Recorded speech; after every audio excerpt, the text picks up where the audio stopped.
નમસ્કાર દર્શક મિત્રો, હું આપની સાથે છું રાખી અંજારિયા. સ્વાગત છે આપનું કચ્છ ઉદય ટીવી ન્યૂઝમાં. તો દર્શક મિત્રો, જોઈએ આજના સમાચારો વિસ્તારથી. ખાવડા ખાતે આવેલ L&T કંપનીમાં રવિકુમાર સિંઘ રાત્રિના સમયે વાયરિંગનું કામ કરી રહ્યો હતો, ત્યારે તેને શોર્ટ લાગતા ભુજની GK જનરલ હોસ્પિટલમાં એમ્બ્યુલન્સ મારફતે સારવાર હેઠળ ખસેડાયો હતો, જ્યાં ફરજ પરના તબીબે મૃત જાહેર કર્યો હતો. આ બનાવ અંગે ખાવડા પોલીસ દ્વારા આગળની તપાસ હાથ ધરાઈ છે. મહત્વનું એ છે કે વિશ્વના સૌથી મોટા RI પાર્કમાં અકસ્માત અને અપમૃત્યુના બનાવો ચિંતાજનક રીતે વધી રહ્યા છે. નખત્રાણા તાલુકાના મથલ પાસે અકસ્માતનો બનાવ બન્યો હતો, જેમાં રસ્તો ક્રોસ કરતા વૃદ્ધનું મોત થયું હતું. નખત્રાણા પોલીસમાંથી મળતી વિગતો મુજબ ફરિયાદી સલીમ સાટીએ જણાવ્યું હતું કે તેમના દાદા 82 વર્ષીય આમદ જુમા સાટી પગપાળા ઘરે જતા હતા અને રોડ ક્રોસ કરતી વખતે ટ્રેલરના ચાલકે ટક્કર મારી હતી, જેમાં તેઓનું ગંભીર ઇજાઓ થવાના કારણે મોત થયું હતું. બનાવને પગલે અરેરાટી ફેલાઈ ગઈ હતી. નખત્રાણા પોલીસમાં ચાલક વિરુદ્ધ ગુનો દાખલ કરી તપાસ હાથ ધરી છે. ગાગોદર બ્રિજ પર આગળ જતા ટ્રેલરમાં બાઇક ઘૂસી જતા ગંભીર ઇજાઓ થવાના કારણે યુવાનનું મોત થયું હતું. મળતી વિગતો મુજબ ફરિયાદી લાડુબેન વાઘેલાએ જણાવ્યું હતું કે તેમનો દીકરો કાનમેરમાં રહેતો આંબાભાઈ બાઇક લઈને જતો હતો, ત્યારે આગળ જતા ટ્રેલરમાં પાછળના ભાગે બાઇક ઘૂસી જતા ગંભીર ઇજાઓ થવાના કારણે મોત થયું હતું. બનાવને પગલે પરિવારમાં અરેરાટી ફેલાઈ ગઈ હતી. ગાગોદર પોલીસે તપાસ હાથ ધરી છે. આદિપુરમાં રહેતા મૂળ બિહારના સિમ્પી કુમારીએ દવા પીને આપઘાત કર્યો હતો, જે બનાવમાં મરવા માટે મજબૂર કરવામાં આવ્યા હોવાથી ફરિયાદ દાખલ કરવામાં આવી છે. આદિપુર પોલીસમાંથી મળતી વિગતો મુજબ ફરિયાદી સુરેન્દ્ર રાઉતે જણાવ્યું હતું કે આરોપી પતિ ચિંતરંજન ચંદેસર રાઉત, સસરા ચંદેસર રાઉત, સાસુ તેત્રી દેવી રાઉત અને જેઠ ધીરજ રાઉતે લગ્ન જીવન દરમિયાન તેમની દીકરી સિમ્પી કુમારી પાસે દહેજની માંગણી કરતી હતી અને ઘરકામ બાબતે શારીરિક માનસિક ત્રાસ અપાતો હતો, જેથી પરિણીતાએ કંટાળીને દવા પી આપઘાત કર્યો હતો, જેથી મરવા મજબૂર કરવાની કલમો તળે આદિપુર પોલીસમાં ગુનો દાખલ કરવામાં આવ્યો છે. ભુજમાં કોલેજ રોડ પર આવેલા તાલુકા પંચાયત કચેરીમાં ગુરુવારે બપોરે SCB દ્વારા ટ્રેપ ગોઠવવામાં આવી હતી, જેમાં ટેકનિકલ આસિસ્ટન્ટ વિશાલ જોશી, ગ્રામસેવક દર્શન પટેલ સામે કાર્યવાહી કરવામાં આવી હતી.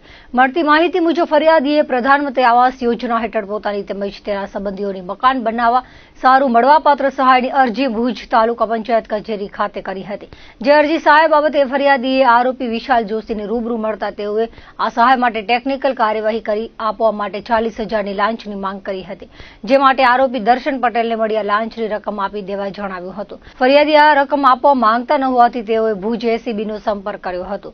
તે દરમિયાન SCB દ્વારા છટકું ગોઠવવામાં આવ્યું હતું, જેમાં આરોપી દર્શન પટેલને ઝડપી પાડવામાં આવ્યા હતા. જોકે આરોપી વિશાલ જોશી હાજર મળ્યો ન હતો. બંને આરોપીઓ એકબીજાને મદદગારી કરી ગુનો આચર્યા સબબ કાર્યવાહી કરવામાં આવી હતી. તાલુકા પંચાયતમાં SCBની ટ્રેપને પગલે ભ્રષ્ટ તત્વોમાં ફફડાટ ફેલાઈ ગયો હતો. કચ્છ જિલ્લાના પેટાળમાં ભૂગર્ભીય હલચલ વધી હોય તેમાં વારંવાર ભૂકંપના નાના મોટા આંચકાઓ અનુભવાઈ રહ્યા છે. આજે સવારે પૂર્વ કચ્છના વાગડ વિસ્તારમાં ભૂકંપના વધુ એક આંચકાથી લોકોમાં ગભરાટ ફેલાઈ ગયો છે. પ્રાપ્ત વિગતો અનુસાર ભૂકંપ સંભવિત ઝોન 5માં સમાવિષ્ટ કચ્છ જિલ્લામાં ભૂકંપના નાના મોટા આંચકાઓ સમયાંતરે આવતા રહે છે. આ જુલાઈ માસમાં કચ્છમાં ભૂકંપના આંચકા નોંધાયા છે. આજે સવારે 9:52 કલાકે પૂર્વ કચ્છના બેલાથી 16 કિલોમીટર દક્ષિણ પશ્ચિમ દિશાએ કંપન અનુભવાયું હતું. ગાંધીનગર સ્થિત institute of seismological research centre ખાતે રિક્ટર સ્કેલ પર આંચકાની તીવ્રતા 3.3 અંકિત થઈ હતી. આંચકાનું કેન્દ્રબિંદુ જમીનથી 10.3 કિલોમીટરની ઊંડાઈએ નોંધાયું હતું. નોંધનીય છે કે જુલાઈ માસ દરમિયાન કચ્છ જિલ્લાના પેટાળમાં નાના મોટા આંચકા અનુભવાઈ રહ્યા છે. શ્રેણીબદ્ધ આંચકાઓના દોરથી કચ્છવાસીઓમાં ભય ફેલાયો છે. કચ્છ જિલ્લામાં અનેક સક્રિય ફોલ્ટ લાઇન આવેલ હોવાથી ભૂગર્ભીય સળવળાટ અવિરત રહે છે. આ ઉપરાંત નગરપાર્કર ફોલ્ટ લાઇન પણ સક્રિય થઈ છે. આ ઉપરાંત ગોરા ડુંગર ફોલ્ટ લાઇન ફરી સક્રિય થઈ છે. કચ્છ યુનિવર્સિટીના આસિસ્ટન્ટ પ્રોફેસરના જણાવ્યા અનુસાર કચ્છના પેટાળમાં અનેક સક્રિય ફોલ્ટ લાઇન હોવાથી ભૂકંપ આવતા રહે છે. ભૂકંપને અટકાવી શકાય નહીં, પરંતુ છેલ્લા થોડા વર્ષોમાં આવેલા ભૂકંપોના વિશ્લેષણથી કહી શકાય કે નાના મોટા ભૂકંપ આવવાની શક્યતા હોવાથી આ વિસ્તારમાં ડેવલપમેન્ટ ભૂકંપ પ્રૂફ થવું જરૂરી છે, તેવું તેમણે કચ્છીજનોને સચેત કરતા જણાવ્યું હતું. અંજાર તાલુકાના મેઘપર બોરીચીની સીમા આવેલા એક ગોદામમાં LCBએ દરોડો પાડ્યો હતો, જેમાં ચોરી કે છળકપટથી મેળવાયેલી 46,18,700 રૂપિયાની ભારતીય સિગારેટનો જથ્થો ઝડપી પાડ્યો છે. મેઘપર બોરીચીમાં માલારા મહાદેવ તરફ જતા પ્લોટ નંબર 8માં બરકત ક્રેન એન્ડ લોજિસ્ટિક નામવાળા ગોદામમાં એલસીબીએ પૂર્વ બાતમીના આધારે કાર્યવાહી કરી હતી. આ ગોદામમાં ચોરી અથવા છળકપટથી મેળવાયેલી સિગારેટનો મોટો જથ્થો મળી આવ્યો હતો. આ ગોદામ ગણપાતાના બાગેશ્રી ધામમાં રહેતા મનપ્રીત સિંઘ જસવિંદરસિંહ સૈનીએ ભાડે રાખ્યું છે. આ ગોદામમાં અમદાવાદ હિના ટ્રેડિંગના અરમાન શેખ નામના શખ્સે 20-25 દિવસ પહેલા ભારતીય બનાવટની સિગારેટનો આ જથ્થો મોકલાવ્યો હતો. મનપ્રીત સિંઘ પાસેથી આ માલના આધાર પુરાવા માંગતા તે રજૂ કરી શક્યો ન હતો. એલસીબીએ સ્થળ પરથી અલગ અલગ બ્રાન્ડની સિગારેટના 5,32,240 પેકેટ સિગારેટ કબજે કરી છે. આ સાથે મનપ્રીત સિંઘની ધરપકડ કરી અમદાવાદના અરમાન શેખને ઝડપી લેવા તપાસ હાથ ધરવામાં આવી છે.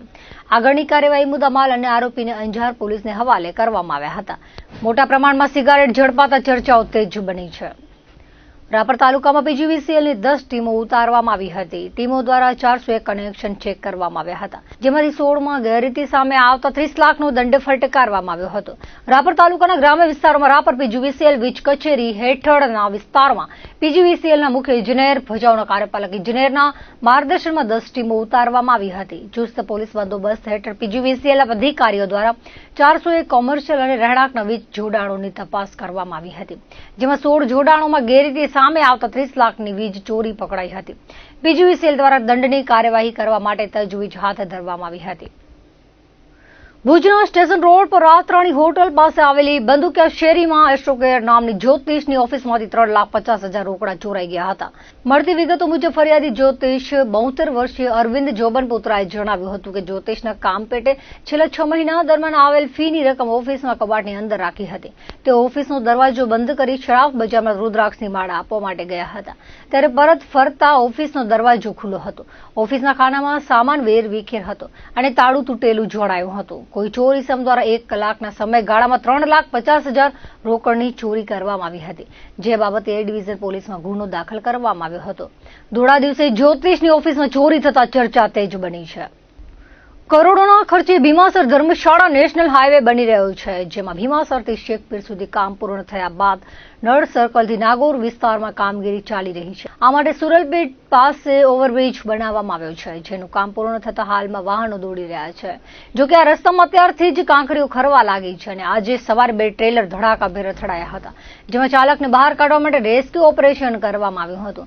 મળતી વિગતો મુજબ આજે સવારે બ્રિજ પર બનાવ બન્યો હતો. સામ સામે ટ્રેલર ભટકાતા ચાલક ગાડીની અંદર ફસાઈ ગયો હતો. બનાવની જાણ થતા Bhuj fire brigade, CG traffic police તેમજ સ્થાનિકો ઘટના સ્થળે દોડી ગયા હતા અને ચાલકને બહાર કાઢવાની તજવીજ હાથ ધરી હતી. ઈજાગ્રસ્ત ડ્રાઈવર દીનદયાળ મણિચંદને 108 એમ્બ્યુલન્સ મારફતે ભુજની જીકે જનરલ હોસ્પિટલમાં ખસેડવામાં આવ્યા હતા. મુન્દ્રામાં બુધવારે સાંજે અકસ્માતમાં આધેડનું મોત નીપજ્યું હતું. આ ઘટનાનો લોકોએ ઉગ્ર વિરોધ કરતા તંત્ર દ્વારા ભારે વાહનો પર પ્રવેશબંધી લગાડવામાં આવી છે. શહેરમાં ગદાસર ગ્રાઉન્ડથી પોર્ટ તરફ જતા રોડ પર રોકડિયા હનુમાનજી મંદિરની સામે અકસ્માત થયો હતો, જેમાં મુન્દ્રા ખારવા સમાજના 53 વર્ષીય ઉમેદ ઝાલા રોકડિયા હનુમાનજી મંદિરે દર્શન કરી બહાર નીકળ્યા હતા.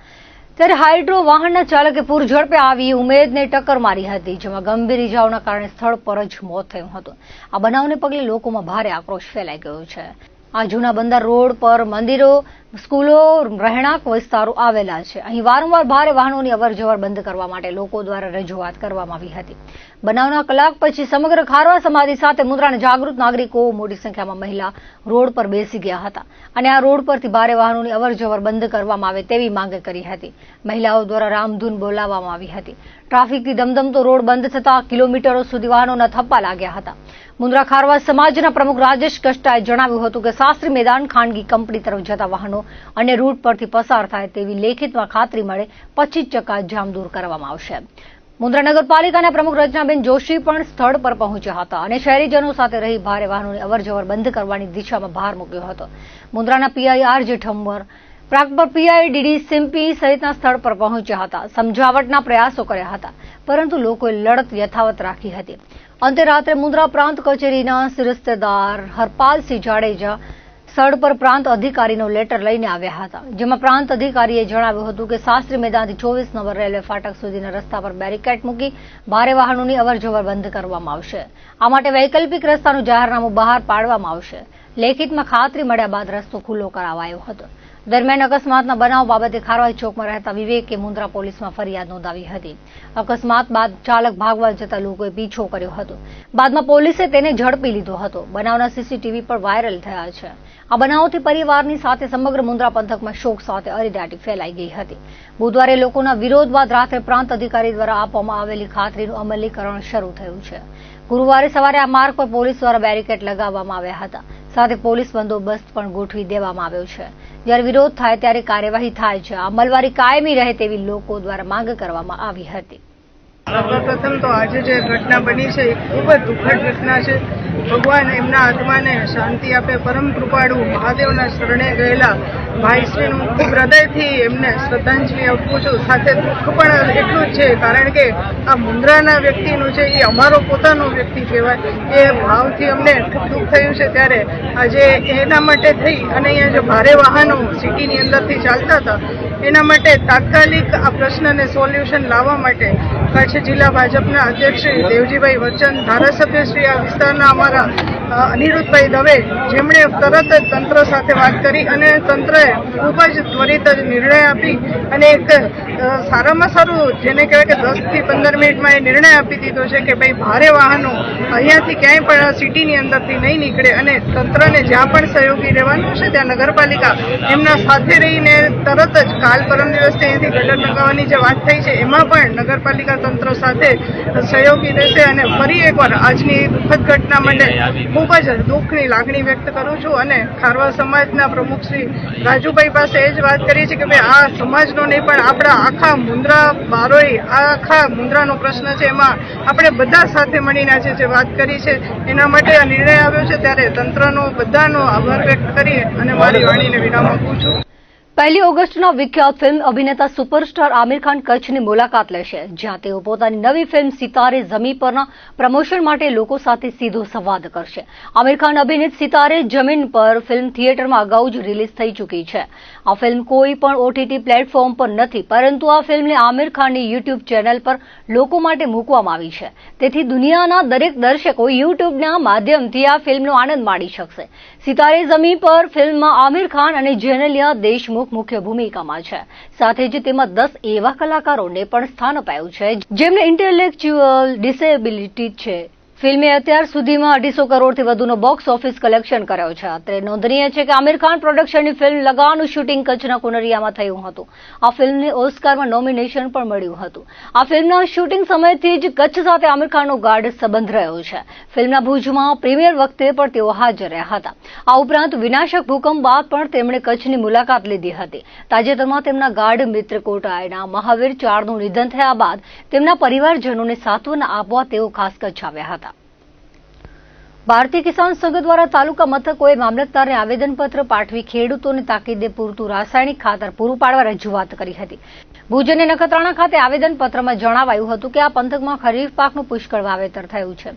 હાલમાં પાકને નાઇટ્રોજન અને ફોસ્ફરસની જરૂર રહે છે, પરંતુ તાલુકાની મંડળીઓમાં યુરિયા અને ડીએપીનો જથ્થો ક્યાંય ઉપલબ્ધ નથી. ક્યારે આવશે તે પણ નક્કી નથી. ઉપરથી જથ્થો ફાળવવામાં આવતો નથી. ખેડૂતોને ખાતર માટે વલખા મારવાની ફરજ પડી છે. જો 1-2 દિવસમાં ખાતરનો જથ્થો ન મળે તો ખેતીને નુકસાન થવાની ભીતિ છે. જેથી તાલુકાના ખેડૂતોને તાત્કાલિક યુદ્ધના ધોરણે ખાતરનો પૂરતો જથ્થો ઉપલબ્ધ કરાવવા માંગ કરી હતી. જો પૂરતું ખાતર ઉપલબ્ધ નહીં થાય તો ઉગ્ર આંદોલન કરવાની ચીમકી ઉચ્ચારી હતી. આ વેળાએ ભારતીય કિસાન સંઘના તાલુકાના હોદ્દેદારો અને ખેડૂતો હાજર રહ્યા હતા. મામલતદારને આવેદનપત્ર આપવા છે જે ખેતીવાડીની અંદર યુરિયાની અને ડીએપીની સખત જરૂર છે. આજે ઘણા સમયથી આવેદનો ઘણા આપ્યા, પણ આજે થોડોક ઉગ્ર રજૂઆત માટે અત્યારે સિર્ફ અને સિર્ફ કાર્યકર્તાઓ તાલુકાના આવ્યા છે અને આવતા દિવસોની અંદર 2-5 દિવસની અંદર કદાચ અત્યારે સોલ્યુશન નહીં થાય તો એક મોટી ધરણા છે કે રેલી છે કે ગમે એ ઉગ્ર આંદોલન કરવાની અત્યારે યોજના છે. અત્યારે વરસાદ સારો થયો છે, કુદરતની મહેરબાની છે, પણ નાઇટ્રોજનની અત્યારે સખત જરૂર છે, જે સમયસર મળતું નથી અત્યારે અને તાતી જરૂર છે. અગર યુરિયા ખાતર ડીએપી એ સમય ઉપર નહીં મળે તો આપણે પાક ફેલ જવાની ભીતિ છે. એના માટે કરીને અત્યારે મામલતદાર, ધારાસભ્ય, ખેતીવાડી નિયામક બધી જગ્યાએ આજે આવેદન આપવાનું છે.